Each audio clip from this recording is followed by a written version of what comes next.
It began with laughter. Not from Earth, but from the Galactic Council. Those self-proclaimed arbiters of civilization who believed themselves above consequence. They had gathered in their radiant spire on Orion Prime, thousands of light years from Earth, to pass judgment on humanity's place among the stars. The humans had sent an envoy, an unarmed vessel bearing diplomats and translators, carrying olive branches instead of weapons. It had been a gesture of peace, an invitation to coexist. But the Council did not see goodwill. They saw weakness.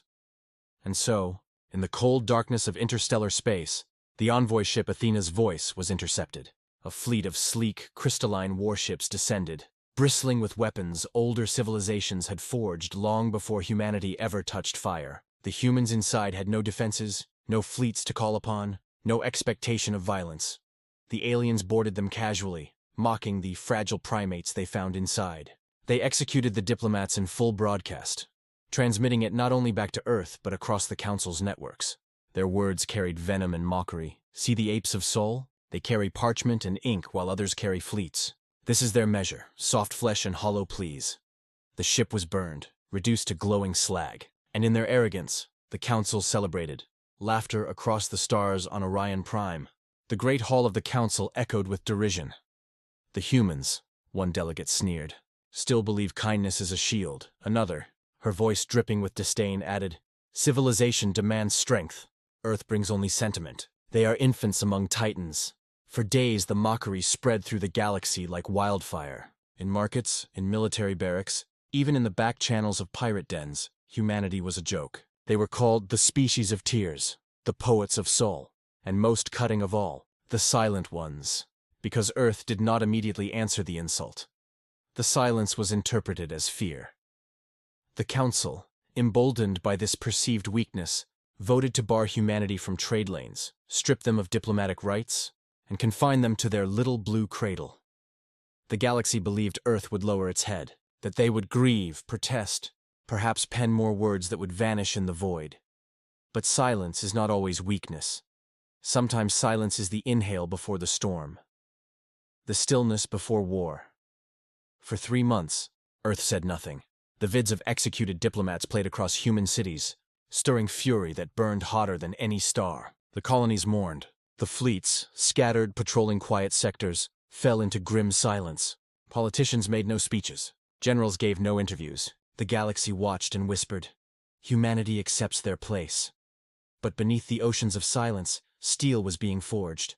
Across Luna's shipyards, engines roared as titans awoke. Mars cracked its vaults and pulled forth dreadnought hulls older than the colonies themselves. Shipyards at Jupiter burned day and night, assembling vessels whose blueprints had been locked away, deemed too brutal for peacetime. Earth's silence was not surrender, was the sound of hammers on steel. It was the final prayer before vengeance. When the silence broke, the first warning came at the edge of the Vega system. A Council patrol ship intercepted a human transmission.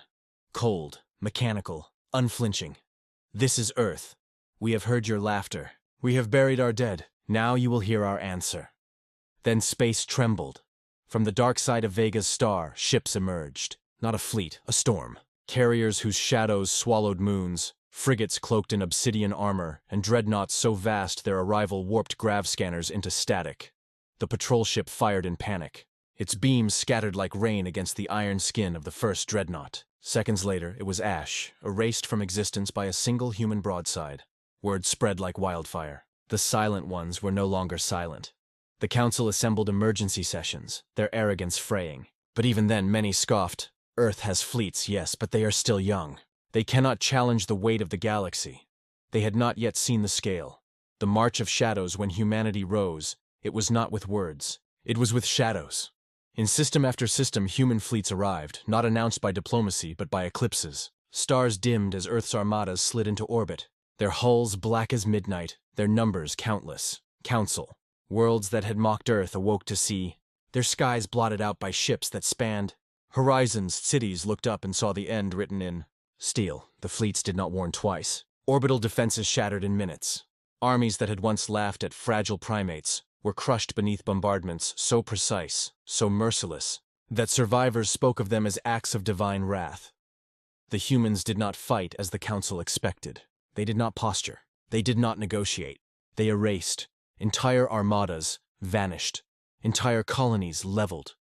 In the great archives of Orion Prime, one phrase repeated in the logs of fleeing ships: "Their shadows cover our stars." The annihilation strikes. The climax came at the Council's seat of power, Orion Prime.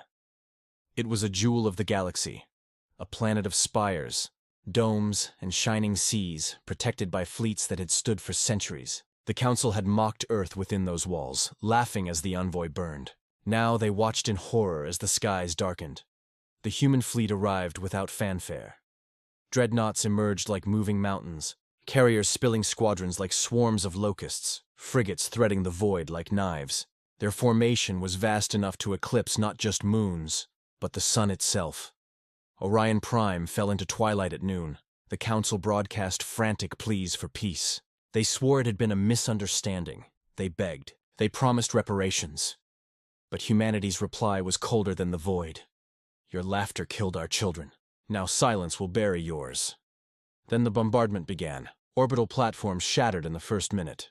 The defense fleets disintegrated in fire and twisted wreckage. Atmospheric entry tore the skies apart as human marines descended in burning pods, striking the ground like meteors. Cities screamed. Armies broke. The spires of the Council cracked under firestorms that turned oceans to steam.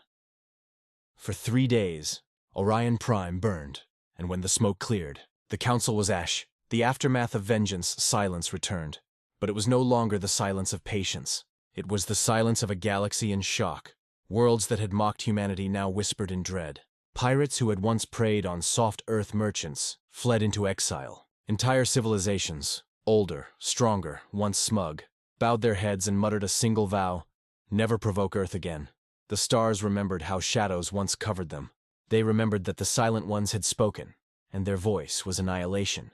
For humanity returned to its cradle not as victims, not as jesters of the Council's court, but as a force the galaxy would never forget. Earth's patience was vast, but its vengeance was infinite. And so the galaxy learned a truth written in fire and shadow. Mock Earth if you dare, but when their fleets rise, the stars themselves will dim.